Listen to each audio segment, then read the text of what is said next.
Allergy না, খাইয়েন না, গরুর গোশ খাইয়েন না ভাই।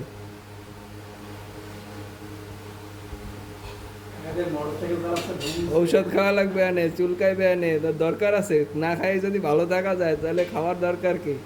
খাইয়েন না ভাই। এই যে সারাদিন কয় অ্যালার্জি, এমন গরুর গোস্ত খাইতেছে।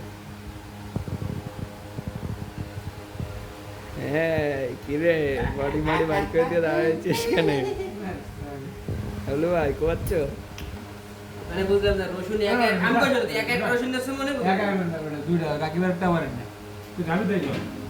এই রসুন ধরবি না, রসুনের কাটি দিয়ে গেছে। রসুন ধরবি শোন। খাও, আমরা দিমু কোনটা নেবো? কাকিবারটা খাবে, আমি রেসিপি বানালি সবার লাগে বলে দেবে ঠিক আছে।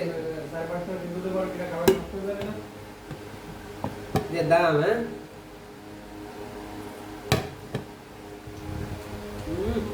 এই জালমুড়ির ভিতরে দে তো রসুন। নতুন 10 টাকা পিস জালুর শুরু হয়ে যায়।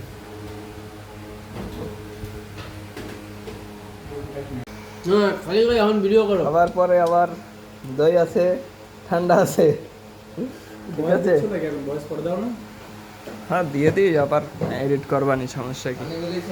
মনে করেন যে এই দই আর মিষ্টি হচ্ছে, মোবাইল কিনছি গতকালকে, মোবাইল এই যে কিনছি দলি পালে তো সেই জন্য মানে খাওয়াইতেছি, নিজে ঠিক খাওয়াইয়ে আছে। যদি তাই বলা লাগে যে কিছু জনই খাওয়াচ্ছে তাহলে তো এটা খাওয়ার তো নাম থাকলো না, মানে গোপনে বলতে হবে যে তোমরা জানবা না কি উপলক্ষে খাইতেছো। আমরা কি মোবাইল কেনার গরুর গোশ খাচ্ছে? মোবাইল কিনা গরু গোশ না, দই, দই আর ঠান্ডা, দই না আর পরে এবার ভয়েস লাগা দিল যে বড় খাদক চলে এসে খাদক ওই যে খাদক লাগাই দিল।